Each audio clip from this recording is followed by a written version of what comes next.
Hey, what's up, guys? Welcome back to Guys at Magic. This is Hunter, David, Steven, and Shane. Say what up, boys. What is up? Howdy, partners. Got me so confused. What's up, nerds? We are back with another Commander Grades video. That is right. In case you are new here and you don't know what these videos are, basically, we talk about all of the potential commanders from the newest sets, grade them as a commander of our own, and give them a consensus grade at the end. This is all opinion-based. This is not Nope. factual. This is Mine is a fact. Yours Okay. is a fact. David's is a fact. This is just our own opinions. Maybe you guys will enjoy what we have to say about these commanders. But in this episode, we are going to go over the Precon legendary creatures from Outlaws of Thunder Junction. We will start with this first one. It is from the Grand Larceny deck. His name is Gonti, Canny Acquisitor. It's 2, a black, a green, and a blue for a 5/5 legendary creature, Aetherborn Rogue. It says spells you cast but don't own cost 1 less to cast. It also says whenever 1 or more creatures you control deal combat damage to a player, look at the top card of that player's library, then exile it face down. You may play that card for as long as it remains exiled, and mana of any type can be spent to cast that spell. I was lucky enough to do the upgrade for the Grand Larceny deck. Kept this as the face commander, and boy oh boy, do not play it on spell table or anything like that, because you are going to be wanting to steal your opponent's things, but you can't actually touch things through the computer. So, as a card, however, I think this is a lot of fun. Your deck is their deck. You're just going to be casting all of your opponent's things using your spells. It's a lot of fun. Don't all jump in at once. Jeez, boys, it was a lot of fun, right? Oh, I'm waiting for Steven here. He's got ideas. Oh, I don't know if I have ideas in particular. Yeah, playing against this deck is very oppressive. You don't really want to give your opponent something really great, but every time Gonti came out and Hunter swung, he always got a really cool spell.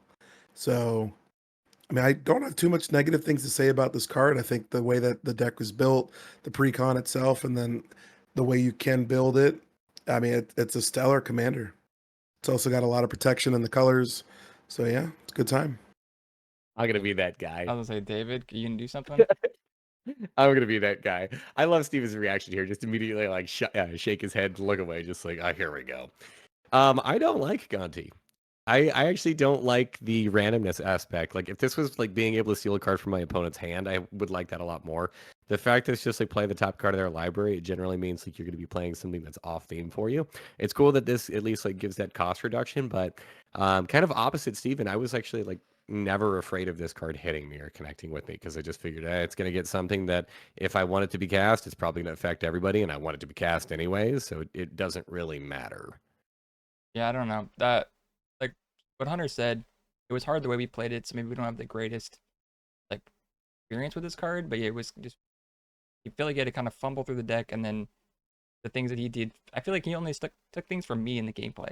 Like, I'm the only one that got robbed, and even the stuff he robbed, like, I was just like, okay, like, it's not gonna kill my deck. And I mean, there's a chance that he can take an insane piece of the deck, and that would suck. But again, it just kind of just felt like I wasn't too worried about him the entire time.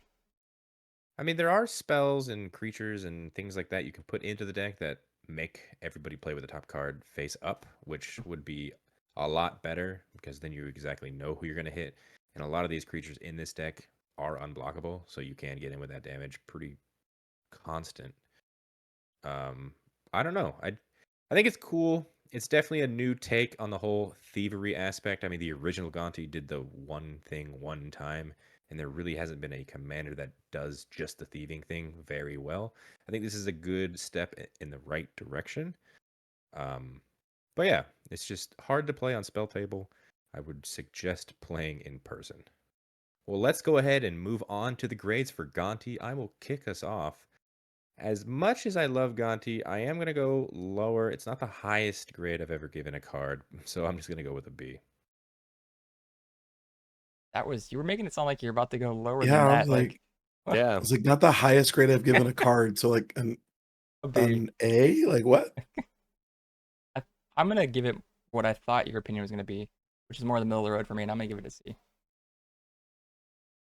might as well continue on my hate train. I don't think this card is very good. I'm going to give it a D. I'm going to be right there with Hunter. I just think that you taking the top card of somebody's library, they don't know what you took. You know exactly what they have, and just being able to kind of like pseudo threaten just pretty much anything because you kind of know what your opponents are playing. I think it's a pretty fun card. I'm actually going to give this a B. All right. Gonti, Canny, Acquisitor gets the average grade of a C. Moving on to the backup commander for Grand Larceny. It is a very different card. It's Felix Five-Boots. It's 2, a black, a green, and a blue for a 5/4 legendary creature, Ooze Rogue. It's got Menace and Ward 2. It also says, if a creature you control dealing combat damage to a player causes a triggered ability of a permanent you control to trigger, that ability triggers an additional time. Like I said, this is very, very different than Gonti, doing kind of just two different things, really. As far as Felix Five-Boots, we also upgraded all the backup commanders. So I did upgrade this deck 100 and 300 to Felix Five-Boots. It's over on our Patreon. So once again, check the description for our Patreon. But as far as this is a card, I love it. This is by far one of my favorite cards I've printed in a long time. And that's because I'm the damage guy. I like to win with combat damage. So I kind of built this in a very, very mean way. We kind of played on our Patreon and I killed David very quickly. But yeah, this is I can't say anything more good about this card. This is great. I agree with you. More Dude. good. More gooder. It's a good card. More better. I think the thing we like to say is good card is good. I was going to say, people come to us to watch Magic, not learn how to talk. You're not wrong. I completely agree with Hunter, though. I think this was it. This commander was so versatile because of the fact that it cared about the dealing damage trigger. Like, you could go down so many different avenues with this card, dude. Like, I don't know. And he's got 5 feet. Come on. He's got 5 feet. He's Exodia. Yeah, I mean, he's got 3 more feet than Gonti. True. That is true. More feet, more better. More good. More gooder. No, I think Shane just kind of mentioned like one of the biggest positives about this card is like it is so so flexible. There's a lot of different directions that you can kind of take this in. Obviously, the deck is going to be focused around combat damage, but like you could focus more so like around your creatures being able to do the things. This also works with like any enchantment that cares about combat damage. So like there's a lot of flexibility here. I also love the fact that this does have a little bit of built-in protection, having Ward 2. I do feel like that's very relevant. Like it did come up actually during one of the games that we ended up playing where it's like, okay, I really need to be able to kill this thing, but I can't pay for the tax. So like it's just going to stick and it's going to be a problem. Yeah, I'm pretty high on this one. I don't know if I'm as high as you guys. I think it's just because I kind of saw this card do one thing really well with what I could only assume would be a secondary commander in that deck. The way that Hunter had built it was with poison to a certain extent, not all the way, obviously, but I think after that card was kind of taken care of, it kind of didn't really do much. I'm sure if he had more and didn't draw a shit ton of lands like he did, it probably would have been better, but I mean, from what I've seen, I'm sure it could do well. I haven't really seen it, and I don't know. The Ward 2 is pretty much the best part about this card in my mind. So, I mean, You're crazy. you focused Yeah. more on. I just wanted to touch that on the base one. I feel like it's focused more on Death Touch other than Poison, but you know, like it because people you don't want to block a thing with Death Toucher, and that's what he kind of went down. I did. I went heavily Death Touch, and then you're mentioning Finn the Fangbearer in the deck. But yeah, this is what people are describing as pan-harm Monocan. And put Comic-Con, dude. No, harm. and Booty Con. Harming. You're harming your opponent. Oh, with double harm. triggers. Got it. Harm Monocon. I get it.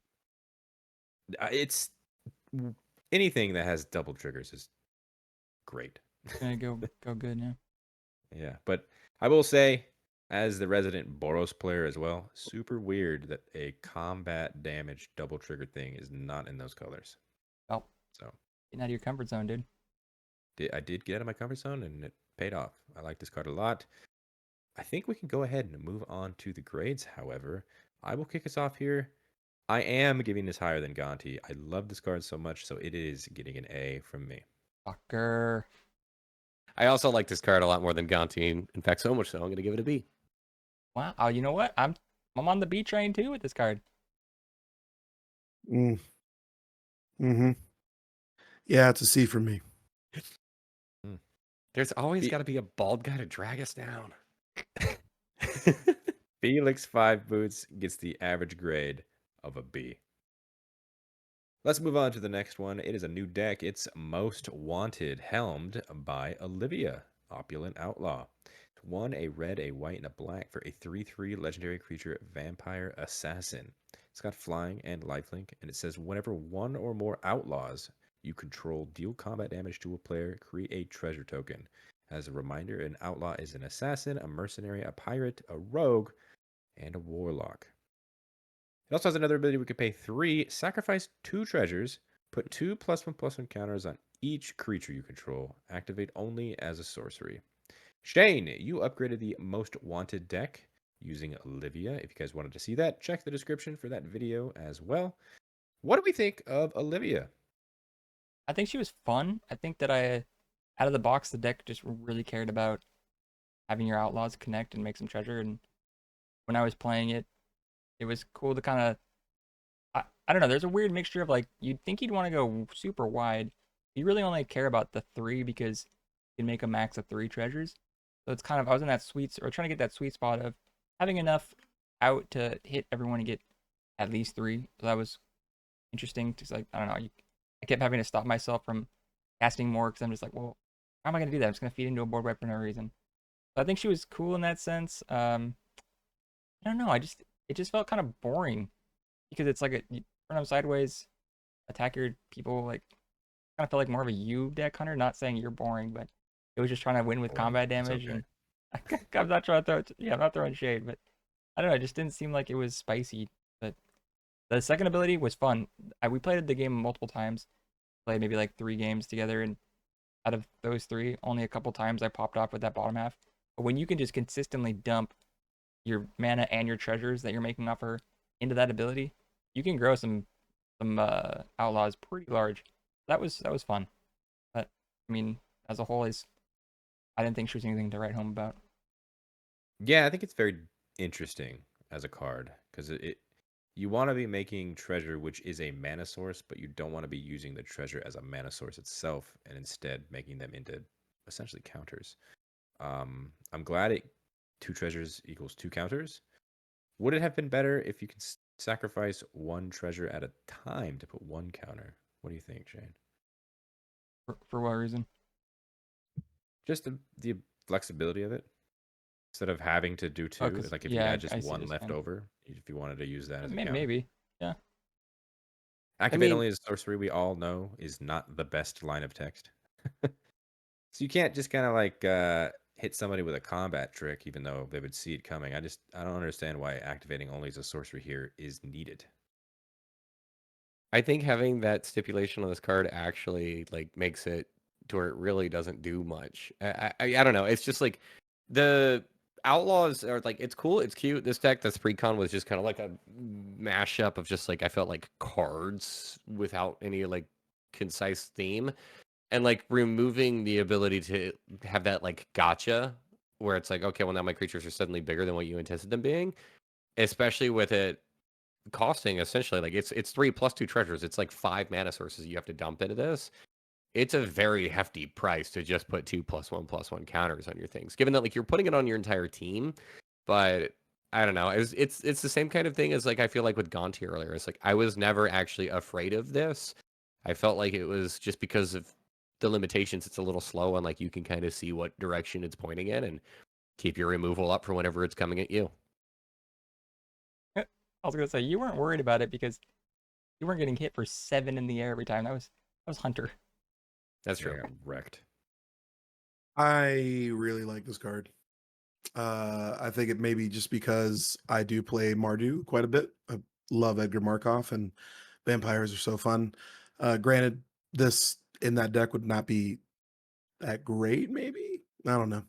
But I mean, I really enjoyed the way Shane built the deck. I mean, putting in unblockable changelings and then just really growing your team, especially with flyers.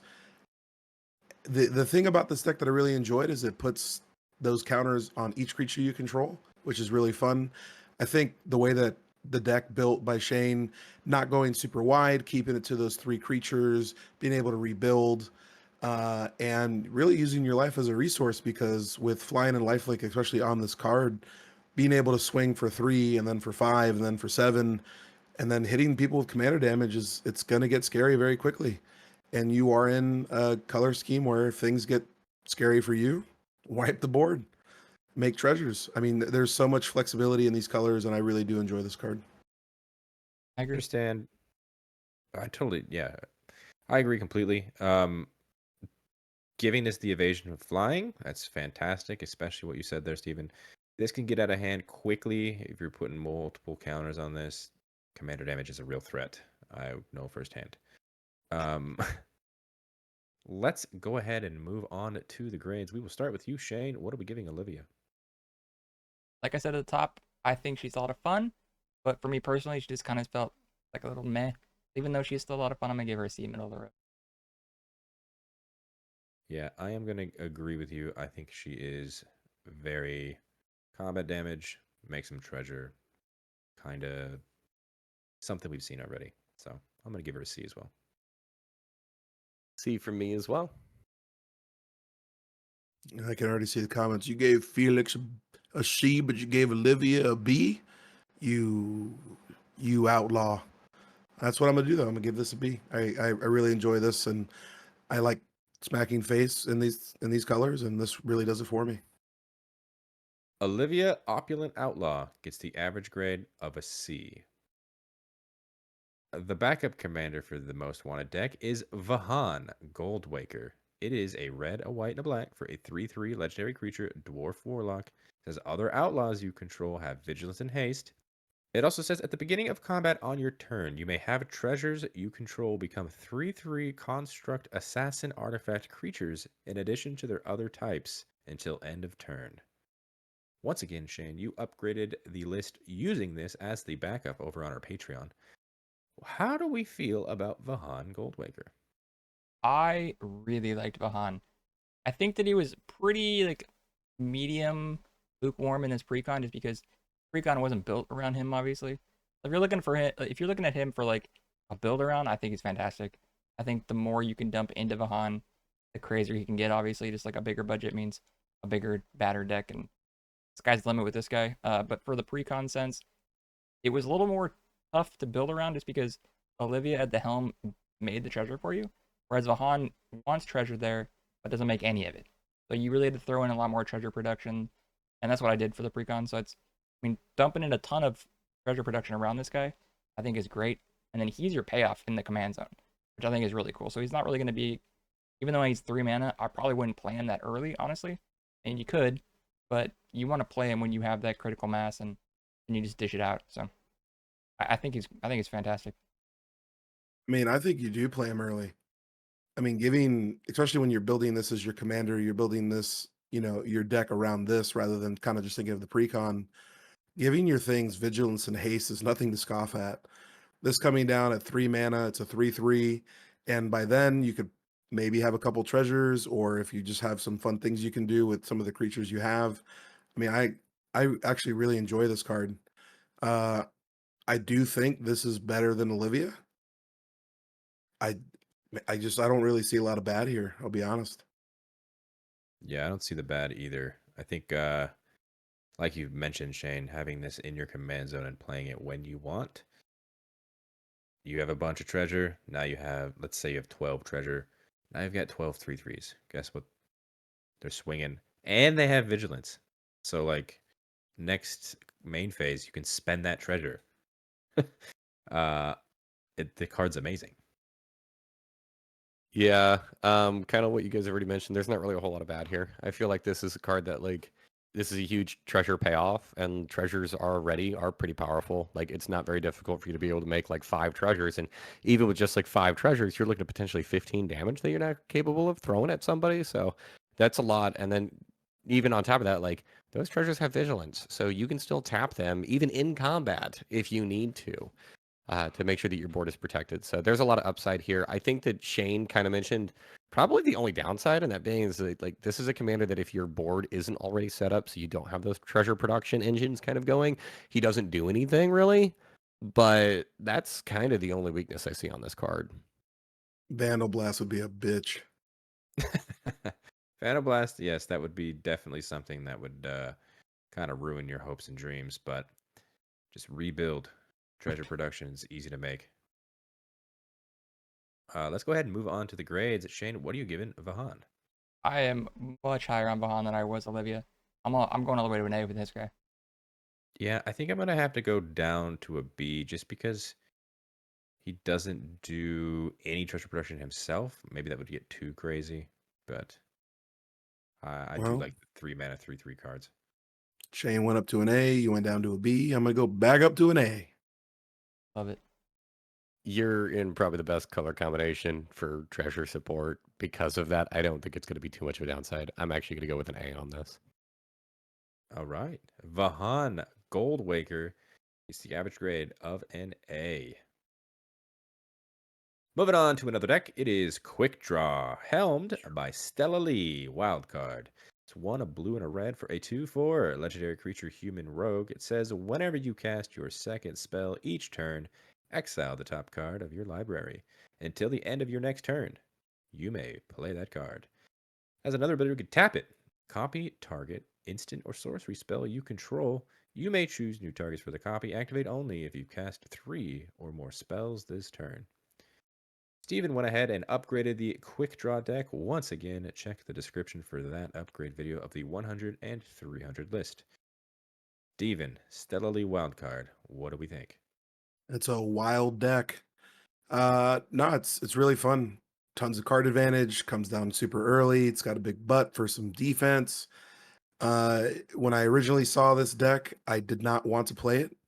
I did not want to upgrade it because casting 3 or more spells in one turn usually is pretty tough. But it's red blue. It is it. Spell slinging is the name of the game, and it does it very well. Not hard to break this commander whatsoever. And to be quite honest with you, can do it on a pretty good budget. This, I think, has a good place, whether it's, super CDH and you want to put a lot of money into it, or if you want to even play like super budget. I really enjoyed playing it. I think it's a stellar card. I can't say much more else about it. Stella's Stella is stellar. stellar. Oh man, Wow, twinning. winning. Yeah. I agree. I With agree with Steven. you, though. Oh, wow. Look at us. Are we just twins Yeah. today, dude? We're Dude, you're of twinning, one dude. brain. What are we gonna say next, Hunter? I'm going to say I would say that having no, having a combo piece as a commander, pretty good. I would say This so. this goes infinite with a couple cards. But yeah, I think Steven, you nailed all the points I was trying to make. Yeah, if you couldn't find the bad in Vihaan, I can't find the bad in Stella Lee, dude. I mean, I will say, before David goes, the bad is definitely you do have to wait a turn cycle to be able to tap her. That is the bad, but again, you're in really good colors for A, protection, and B, even giving this card haste. There's definitely tons of ways, and there's tons of cards in this color scheme that help you find those pieces, whether they're creatures or just, instants and sorceries. I mean, it's got a lot of bad that could happen, but you have so much good that could just take that bad and say no, because that's what blue is good at, saying no. No. I think Steven just kind of highlighted one of the things that I do see about this card, and that is it does open up a lot of windows of opportunity for your opponents to interact.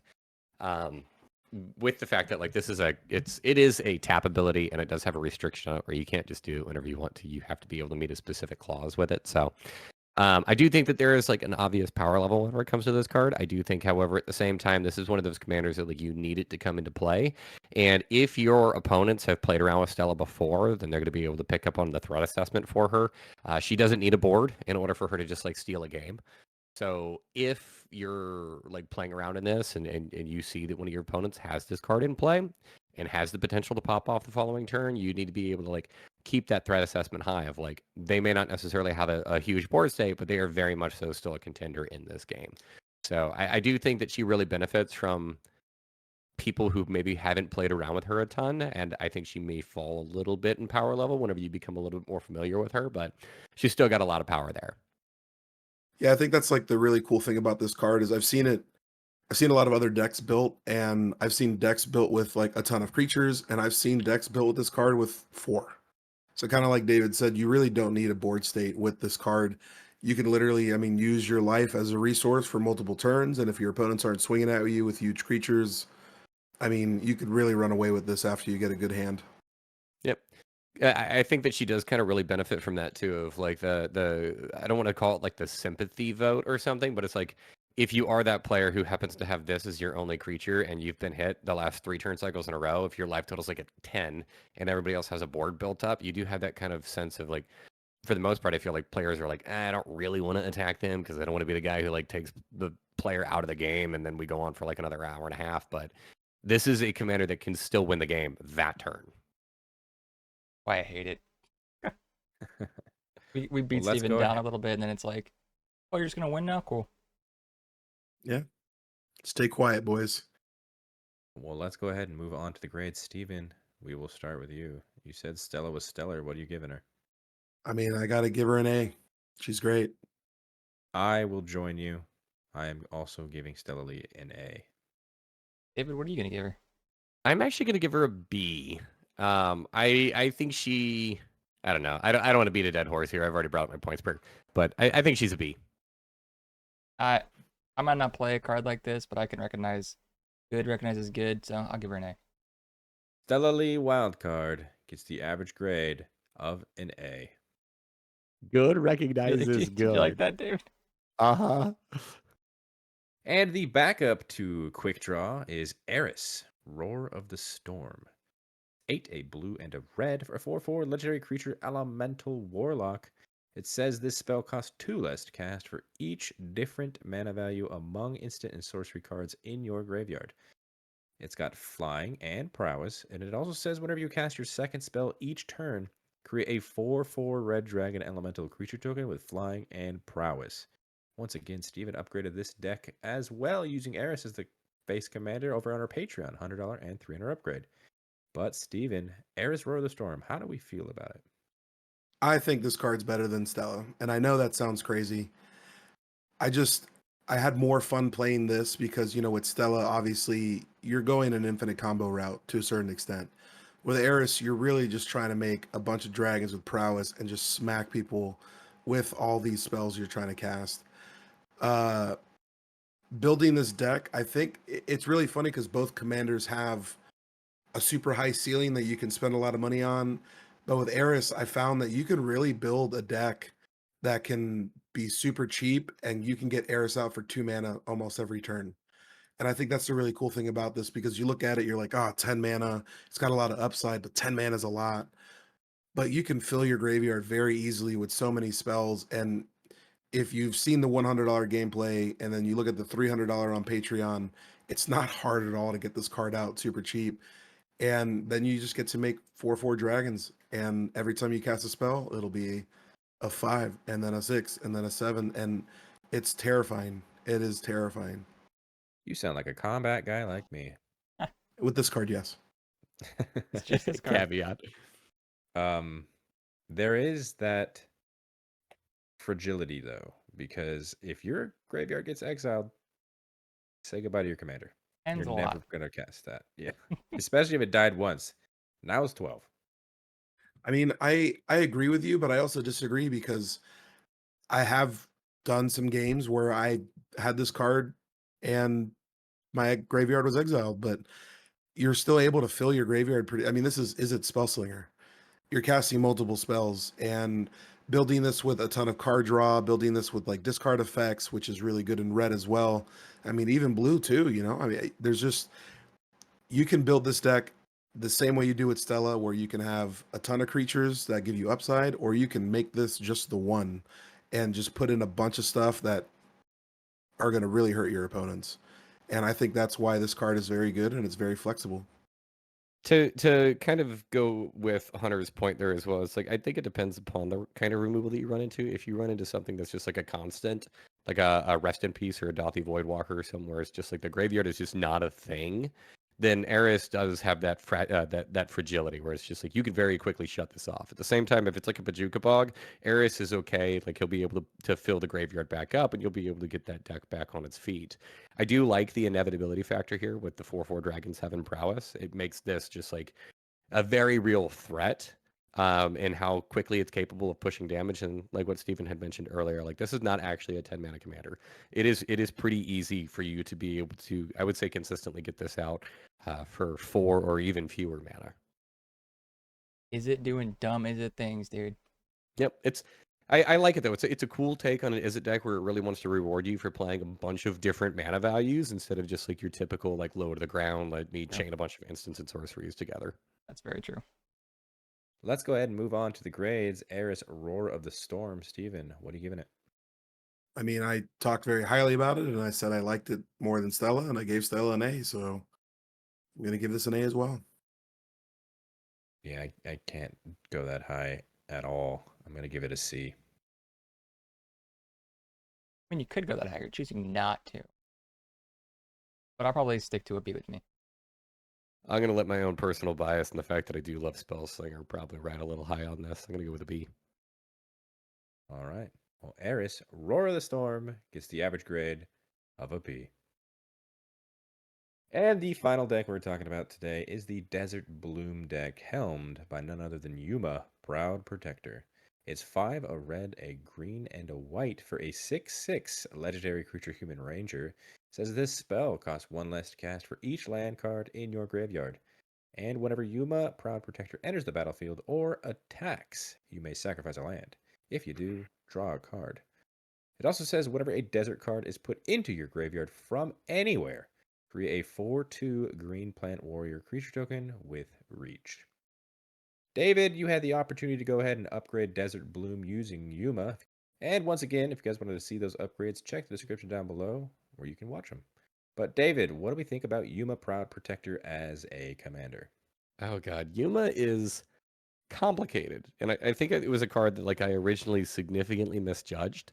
There's a lot going on here, and I feel like there's a lot to unpack with this card. So the first thing being is it's coming in at 8 mana, but that's incredibly deceptive because it does have a mana reduction ability. The other thing being is originally I wasn't very high on the 4/2 plant warriors. I just looked at it, was like, okay, well that's 2 toughness. These are very fragile. But the fact that they have reach actually is very relevant. They're capable of really padding your life total and protecting you. I want to say really like the only thing that I found super odd with this deck is that this is a land matters deck, but as soon as Yuma hits the board, he kind of stifles your land production because he starts to cannibalize your board to draw cards. Or to make those tokens. And like that is great because like he's gonna benefit from them being cheaper later on. But kind of the same thing that we ran into with Eris is that like if your graveyard gets shut down, your deck is just done. So there's a lot going on here. Mandalorian and Grogu's pretty sick though, dude. Yeah, it is pretty cool. A little cactus baby. I completely agree with you, Dave. Having basically your entire graveyard shut down and Yuma costing 8 is a lot. But once it's on the field, you get those deserts in the graveyard from anywhere.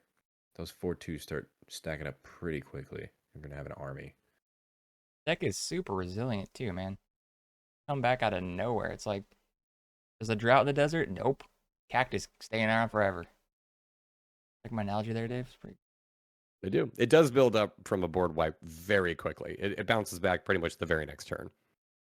Yeah, because you are, whenever you're attacking or when it enters, you're blowing up your lands, which is also reducing its mana cost later.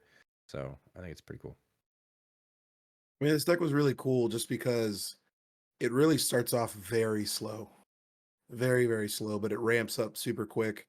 And if you don't have any graveyard hate and you don't have anything that's stifling this, it gets very out of hand. And to be honest with you, I mean, anytime we wiped the board, anytime we dealt with David, anytime we got rid of something, Yuma protected itself very well. It was a Proudly. very proud moment. I think we can go ahead and move on to our commander grades. We will start with the guy that did the upgrade. David, what have we given Yuma? All right, so I know I just talked about kind of like some positive twists here. However, I do want to acknowledge there were games that I played where Yuma was just never able to be cast. Because of how incredibly fragile it is, I'm gonna give Yuma a D. That's I'm surprising. not gonna go that low. I'm gonna give it a C.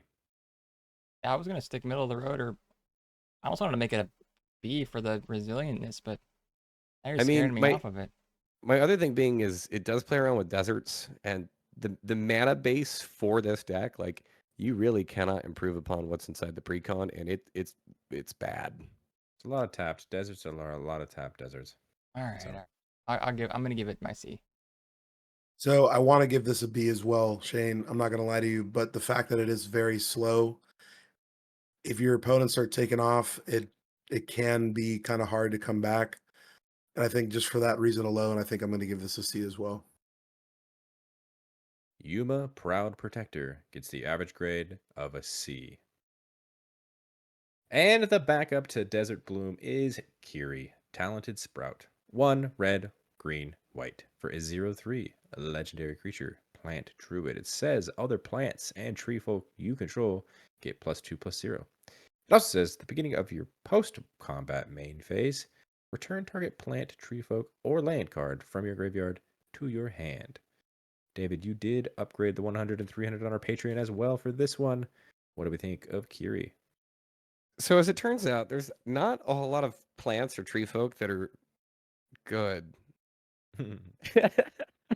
most tree folk are known for like having really high toughness. And whenever you're pumping like a 0/8 to be a 2/8, it's not actually very impactful. That's kind of the downside I found with this card. Most of the good plants, it turns out they're actually not creatures, they're tokens, or they're creatures that like make a ton of plant tokens. And none of those creatures that make those actually seem to be plants themselves. So they're like single use effects in this deck. I found the first ability to be kind of irrelevant, and I found the second ability to be also kind of irrelevant. Now tell the people what you did, Dave.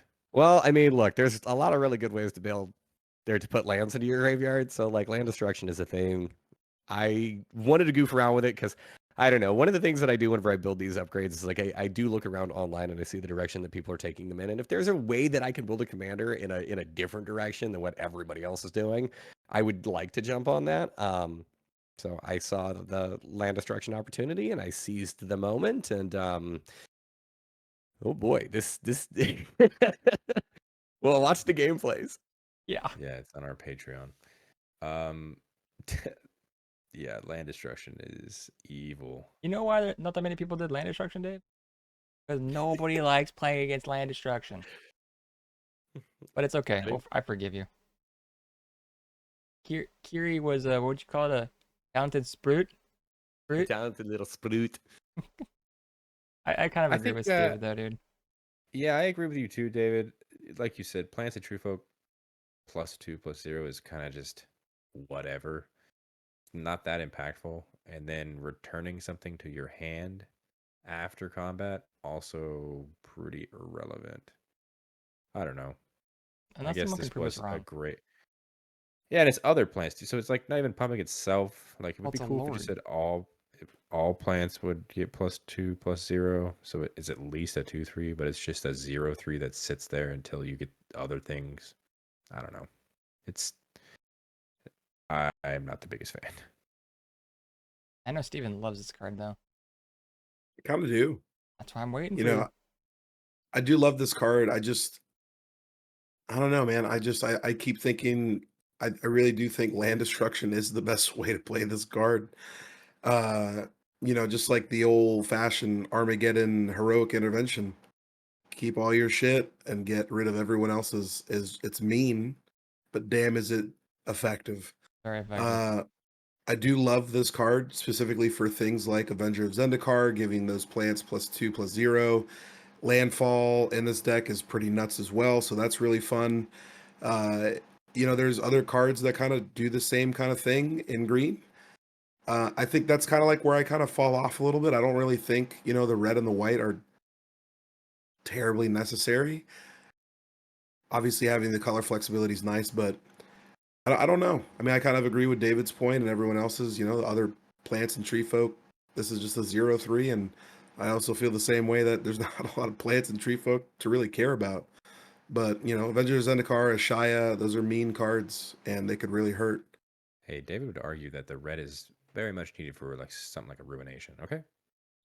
Oh, the red is where the land destruction comes in. One of the big Yeah. downsides, though, about playing with land destruction is a lot of the really good red ones also kill Kirri. Mm. Oops. Let's go ahead and move on to the grades. We will start with you, David. What are you giving Kirri? I'm gonna do it. I'm gonna do it. Do I'm it. gonna give this card an F. I hated this commander. Poor little Kirri.